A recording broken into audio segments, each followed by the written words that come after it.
तो finally guys एक ऐसे स्पीकर से मैं आज आपके सामने मिलवाने वाला हूँ, वो मेरे साथ ही खड़े हैं, Siddharth ji, one of the most astrologer trainer in this area. अभी मैं इनके स्पीच सुन रहा था तो कुछ क्वेश्चंस भी हुए। तो सर सबसे पहले sir thank you so much. Thank you so much sir आप हमारी अगर जो नई ऑडियंस है, अगर हम उनको बता सकें कि आपका मेन बिजनेस और आप किस इंडस्ट्री से बिलोंग करते हैं। देखिए, मेरा जो मेन बिजनेस है वो बिजनेसेस के प्रॉब्लम को सॉल्व करना है कि कैसे हम अपने जो हमारे भारतीय शास्त्रों के विजडम है, जिसको भी गवर्नमेंट ने एक नाम दे दिया IKS, इंडियन नॉलेज सिस्टम, जिसमें एस्ट्रोलॉजी है, आयुर्वेदा है, वास्तु है, कैसे हम इनको लिवरेज करके बिजनेस के प्रॉब्लम को सॉल्व कर सकते हैं। चाहे आप एक D2C बिजनेस हो या एक MSME हो, चाहे एक SME हो, आप किसी भी सेक्टर के बिजनेस हो, ये आपका एक ग्रोथ एक्सेलरेटर है जो आपके मार्केटिंग से लेके आपके लोगों तक, आपके सेल्स से लेके आपके बाकी सारी चीज़ों को कस्टमाइज कर सकता है। अगर थोड़ा मैं एग्जांपल दूं, तो अगर आप एक रिटेल स्टोर है तो अपने रिटेल स्टोर के रोमांच को, रिटेल स्टोर के वास्तु को एनलाइन करके आप अपने सेल्स को एनहांस कर सकते हैं। और ये सिर्फ एक यूज केस है, ऐसे बहुत सारे यूज केसेस है जहां पे ये हमारे वैदिक विजडम्स आपके काम आ सकते हैं। ग्रेट सर, बहुत बढ़िया। जैसे आप इस एस्ट्रोलॉजी और जिस तरीके से आप इस इंडस्ट्री में काम कर, you are doing a wonderful job. आप अभी मैं देख रहा हूँ ना, मैं आपको काफ़ी टाइम से फॉलो कर रहा हूँ सोशल मीडिया पे, दैट आप इन्फ्लुएंसर बहुत अच्छे बन चुके हैं।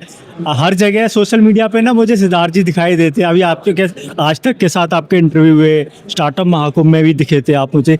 तो इन्फ्लुएंसर की जर्नी आपकी कैसे स्टार्ट हुई और कैसी आपका एज अ एस्ट्रोलॉजर और एज अ बिजनेस पर्सन और इन्फ्लुएंसर आप किस तरीके से अपने आप को देखते हो? मैं अपने आप को एक इन्फ्लुएंसर के रूप में तो बिल्कुल नहीं देखता हूँ। मैं सिर्फ एक चीज मानता हूँ कि आप अपने काम से प्यार करें, you should have passion to your work, और अपने काम में ऑथेंटिक रहें। जब तक आप ऑथेंटिक प्रेजेंस बिल्ड नहीं करेंगे ना, तब तक काम नहीं बनेगा। अगर आप ऑथेंटिसिटी के साथ एक वैल्यू एडिशन के साथ जा रहे हैं, आपका काम बनता जाएगा। दूसरा सबसे जरूरी चीज़ है कि मैं जो कर रहा हूँ वो कैटेगरी क्रिएशन है, कि हम नॉर्मली एस्ट्रोलॉजी को एक B2C के रूप में देखते हैं, जहाँ आप इंसानों को वो हम भी करते हैं, बट वो हमारे रेवेन्यू पूल का एक छोटा सा पूल है।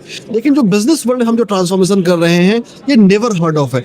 यहाँ क्या है कि आपको लोगों को ट्रस्ट दिलाना पड़ेगा, वो ऑथेंटिसिटी देनी पड़ेगी, वो एविडेंस बैक रिसर्च देना पड़ेगा। और यहाँ पे मैं ऐड करूंगा, जो मेरी जर्नी है, it's pure driven by evidence back research.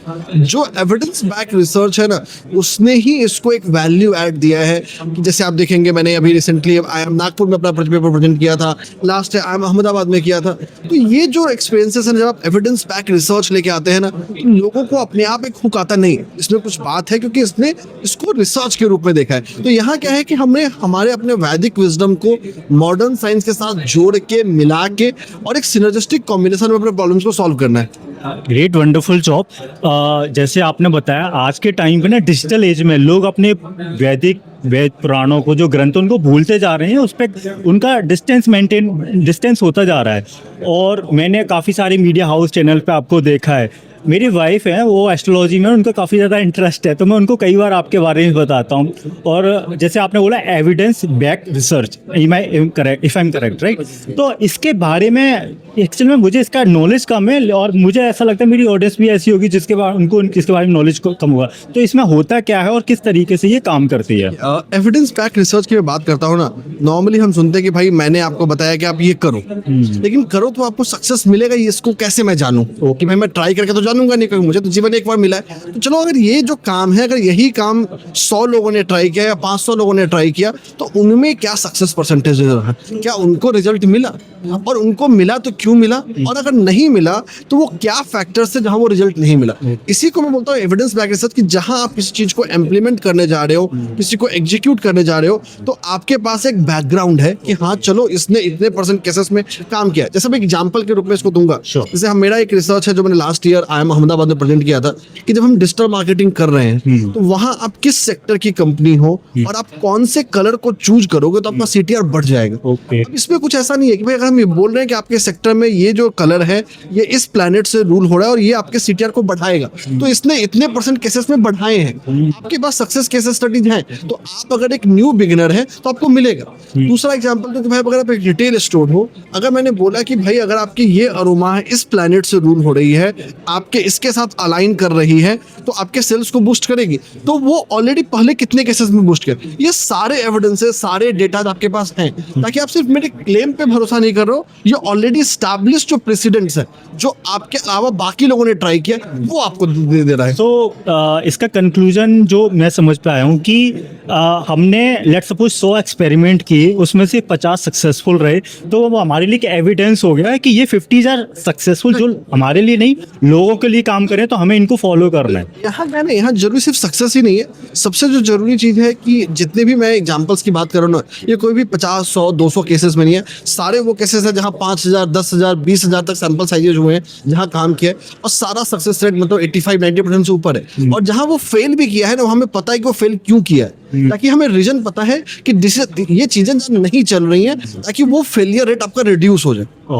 तो ये तो सर, ये जो रिसर्च है मुझे ऐसा लगता है हर एक इंडस्ट्री में काम करती होगी, चाहे आप मेडिकल में, हेल्थ में, आईटी में, क्योंकि हर जगह एक्सपेरिमेंट। बिल्कुल, देखिए सबसे बड़ी चीज क्या है ना कि जो मैं हमेशा बोलता हूँ, जो हमारा वैदिक विजडम है ना, ये ग्रोथ एक्सेलरेटर है, इसको हर एक इंसान यूज कर सकता है, चाहे आप एक सोलोप्रेनियर हो या आप स्टार्टअप फाउंडर हो, चाहे आप एक एमएसएमई हो, चाहे आप एक लार्ज एमएनसी हो, डजंट मैटर, आप किसी भी स्केल ऑफ बिजनेस में हैं, आप इसको लेवरेज कर सकते हैं। सिर्फ आपको जरूरत है इसको विश्वास करने की और इसको इम्प्लीमेंट करने की। तो सर यहाँ पर मेरा एक पर्सनल क्वेश्चन निकल के आता है, हमारा खुद का एक यूट्यूब चैनल है और मैं ना भी ब्लैक टी शर्ट पहना हुआ हूँ, तो क्या ये मेरे लिए हेल्पफुल है, ये colour combination?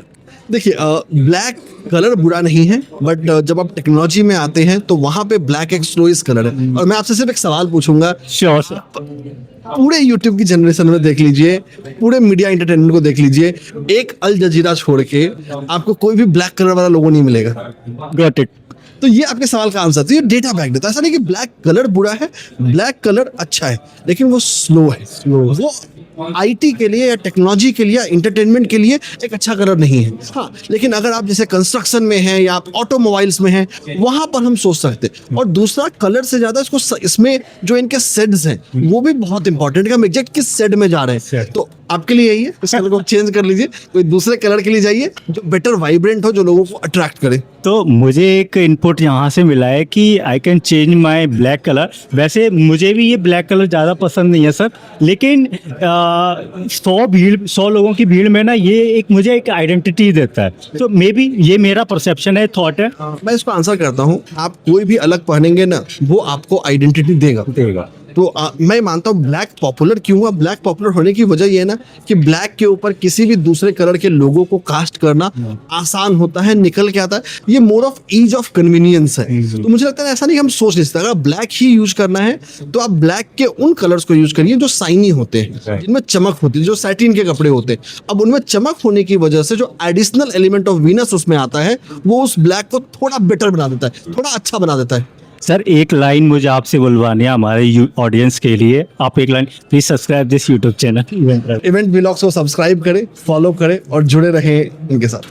Thank you sir, thank you so much for being a part of this wonderful video. I am pleasure, specially मैं आपसे मिलने के लिए चंडीगढ़ से आया था। You are the inspiration. हम आप काफ़ी टाइम से 5 साल से जुड़े हुए हैं। Thank you so much sir. Thank you so much. My pleasure, complete.